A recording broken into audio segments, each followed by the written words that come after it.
Assalamualaikum warahmatullahi wabarakatuh. Alhamdulillahirrahmanirrahim. Asyhadu an la ilaha illallah wa asyhadu anna Muhammadar Rasulullah sallallahu alaihi wasallam.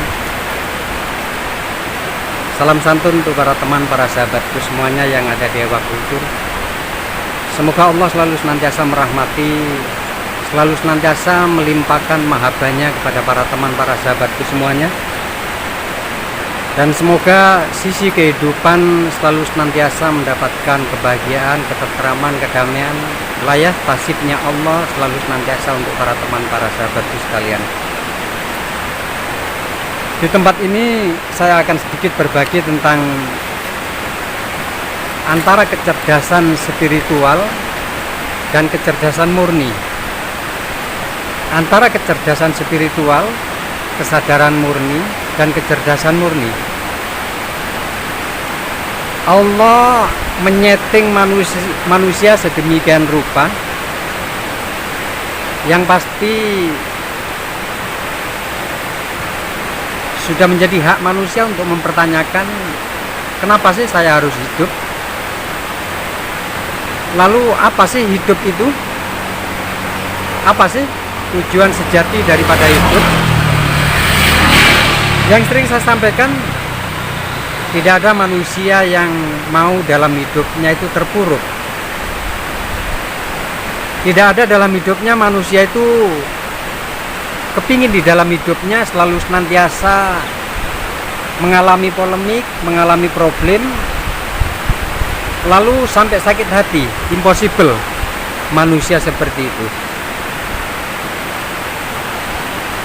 Jadi settingan dari Allah, dari histori alam kosong, histori penciptaan Adam dan Hawa, histori adanya 25 nabi dan rasul, dan seluruh aturan-aturan syar'i, tak lain supaya manusia itu sampai di dalam titik jati diri.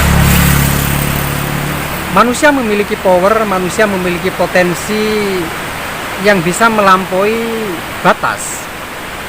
Bahkan tidak ada batasan untuk manusia mau mengekspresikan dirinya, mau mendapatkan tentang hal-hal apapun.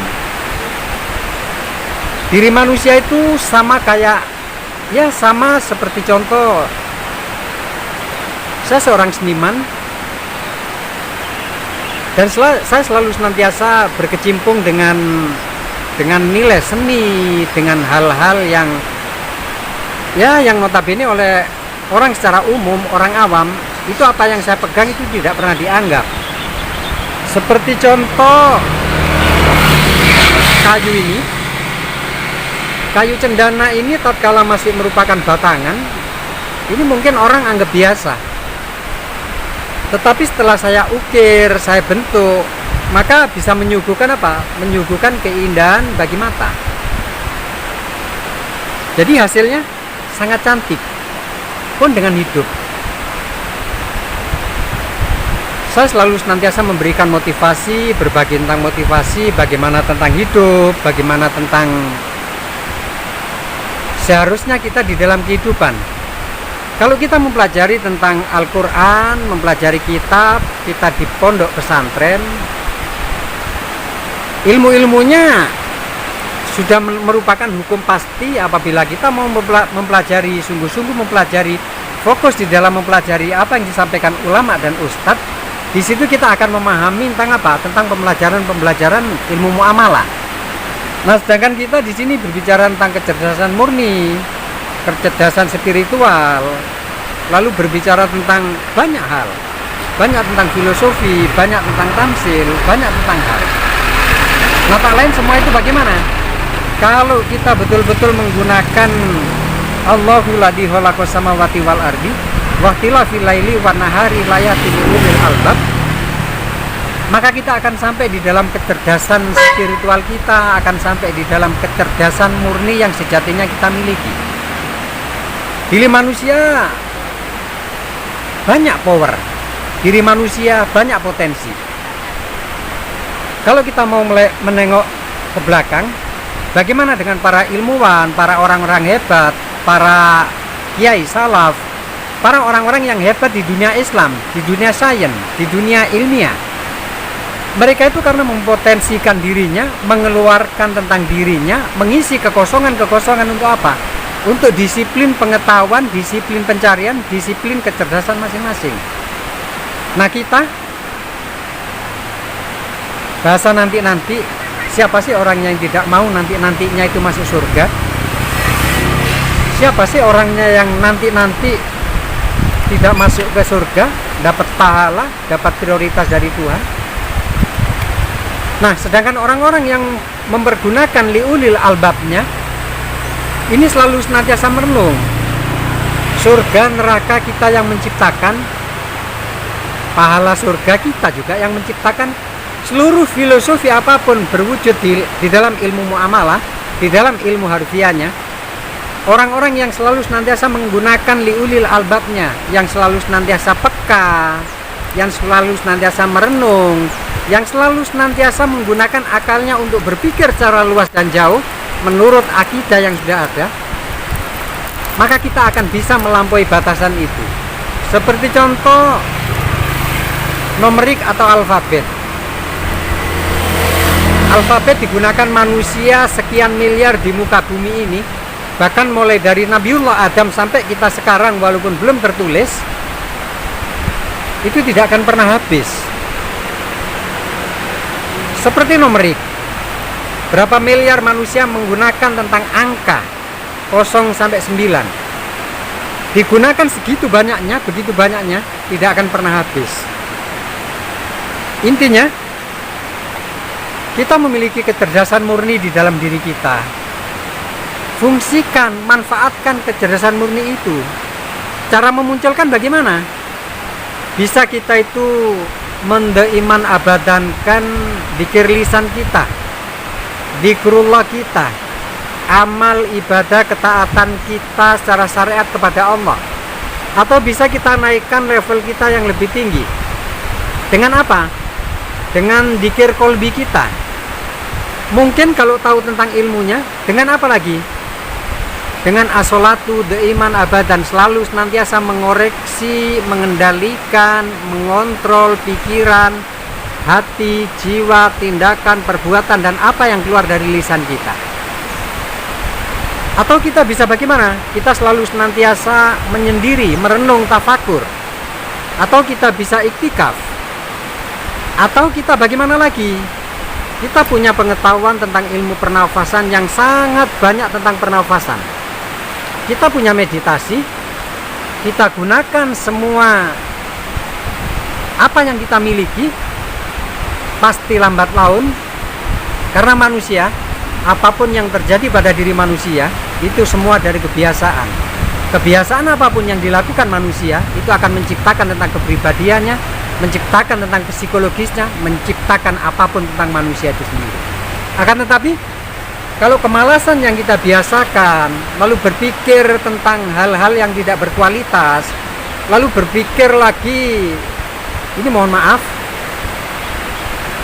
berpikir ngeribetin orang lain, ngerusuin orang lain, agama lain, atau apapun, kita selalu kepo untuk menilai negatif yang lain. Kita tidak akan pernah sampai di level apa? Di level kasta Brahmana kalau kita sampai apa? Memikirkan tentang bagaimana diri kita, bagaimana seharusnya diri kita, bagaimana tentang hidup kita, maka kita akan menjadi pecundang-pecundang yang apa? Yang selalu senantiasa tersiksa oleh pikiran, tersiksa oleh dirinya sendiri.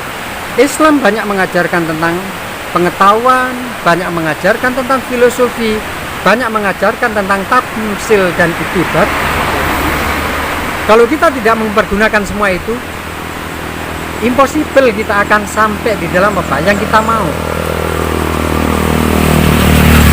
Untuk kita berbicara hakikatan mudah.